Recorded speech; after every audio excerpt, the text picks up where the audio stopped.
This is my first experience with mocap doing Uncharted 2. And it takes a little bit of getting used to wearing this suit. People don't know about mocap. You start everything with the T-pose, right? Mark it. We're rolling. I can't say enough about the experience. It's been a blast. I think the worst part of the whole process was the day that, and on the first Uncharted, where they brought me a brown mocap suit. Can you please find that footage? I wore a brown mocap suit.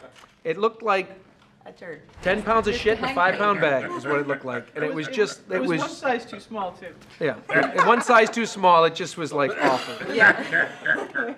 No, it wasn't so hard to imagine the sets, and we got things to handle, so we've got the props and everything. And because often when you film and television, it's the same thing. You only get half a set sometimes, or the suitcase isn't as heavy as it's supposed to be, or whatever. But it was working in those suits and trying to think of yourself as not being dressed in a black tight suit covered in little balls, with a cap on your head and the mic. To me, that was the hardest thing. Because wardrobe kind of makes an actor sometimes. You often talk about when you work as an actor, you find the shoes and the walk and the clothing of the actor and the makeup and all that. We don't have that. So we have to do the character, we have to imagine these clothes of the actor, of the character. That was the hardest part for me, actually. Yeah, I'm a shoes girl. Whatever my character's shoes are, that really helps. And these are these sort of second-hand sweaty sneakers that hundreds and thousands of mocap actors have worn months beforehand. Sometimes the suits haven't been washed, so you sort of ignore the Febreze. There's nothing quite like the snugness and the comfort of a mocap suit. Sometimes on the weekends I put mine on, light a nice cigar, have a glass of scotch. Well, I'd say the most frustrating part about it was losing all my balls. Oh, there they go. First ball As well joke. as, First ball joke of the day. yeah, the first ball joke of the day. As well as playing tens in, I was playing all these soldiers that were killed. I don't know how many I played in this game. 16, 17, I don't know. What was his nickname? We came up, Robin Atkin Down. Say, Robin Atkin Down. Yeah. I think what I did enjoy, which is different to film and television, is in film and TV you do a master shot and you do a 2-shot, whereas a medium-sized shot, and then there's a close-up. And usually it's single camera, and you've got to do it over and over and over again. And what was freeing about this was we never had to worry about that, because you guys choose in the computer, right, when it's going to be a close-up and when it's going to be Much more like theater now. a wide shot. Yeah, so that part I really liked, actually. And I really love, there's been times where I haven't quite understood the layout of the world that I'm in, and just asking one of the technical operators, because the whole time we're mocapping, we can see ourselves on the screen. Right. So I've been like, I'm not sure, or we don't know which way we need to move to get out of this room. Can you hover it to bird's eye view so that we can see this angle, and how long do we have to travel? And it's literally just at our fingertips right there, the entire world on screen. And we literally, there's endless jokes of us walking around and doing stuff because you can see it all on the screen in real time. I love that. One thing that I think people aren't necessarily aware of is we don't actually capture the facial animation. We have 4 cameras on all of the actors as we shoot, so that we have that for reference, and we don't capture hands either. So when you see the raw mocap come back, You don't get to be jealous. the physical performance is there, but not the subtleties. And so all that facial animation, the subtlety of it, the little eye movements, that's a credit to our animators that have all that traditional training, who are kind of leveraging off of what you do on stage, but then giving it just that extra little exaggeration that brings the characters to life. He can't know about us. He's gonna be pissed. In film, you get to see dailies every now and then. This is one of the very few games that I can think of.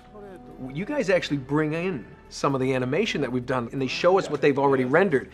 And it really gives you an idea of oh, so that's what it looks like. But we get the scope of some of the buildings that we're supposed to be in, inside the temples and inside these areas where you suddenly realize that you're this big in this massive animation when you're in a small room, but then you realize you can focus, you can look in these distant areas. And also seeing it in real time. That was what blew me away the first time I worked on mocap, that not only am I working on this blank stage, but I can look up on the wall, I can see myself in real time doing the scene, and they can basically put you anywhere.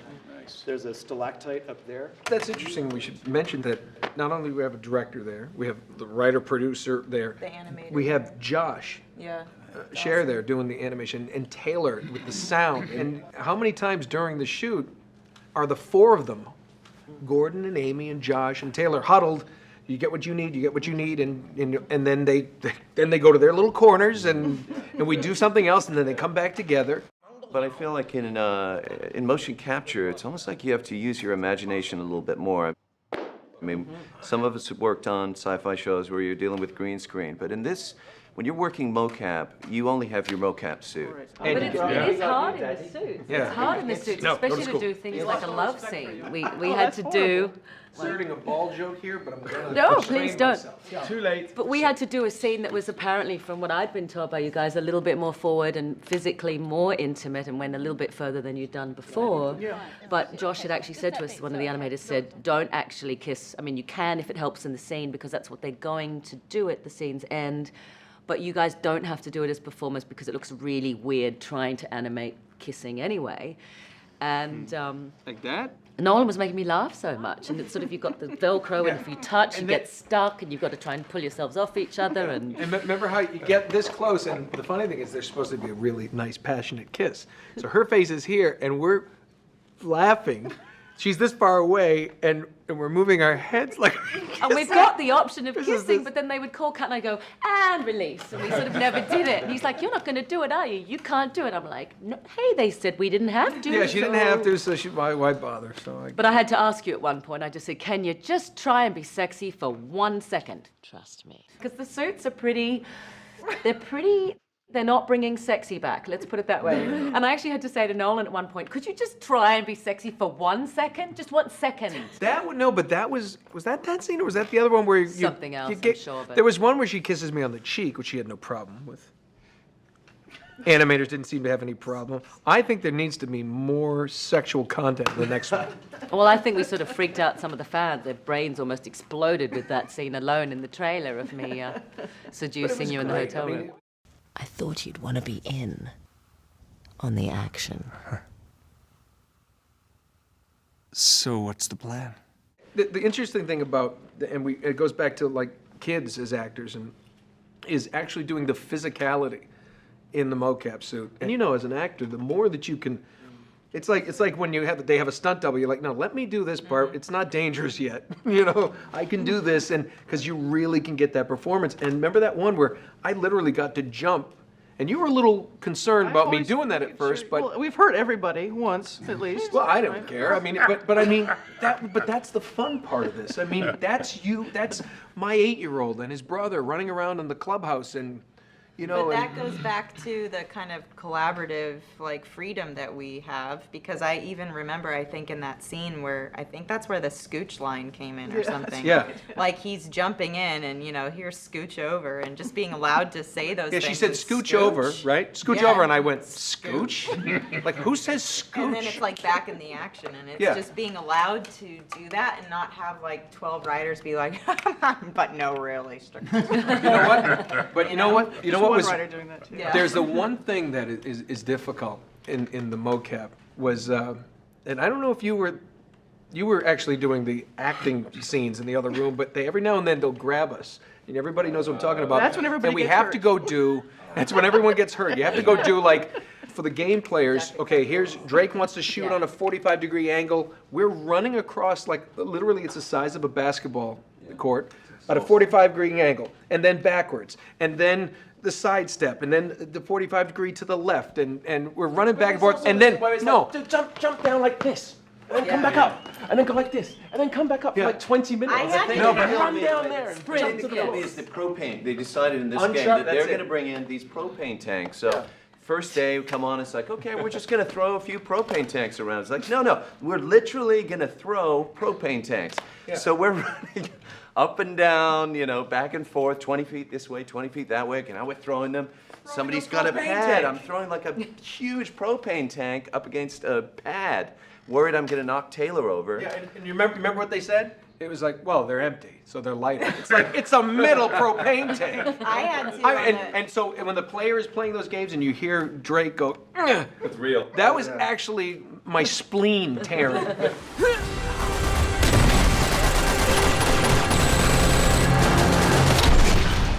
I had to on the first game before we realized like what we're capable of and we're not capable of.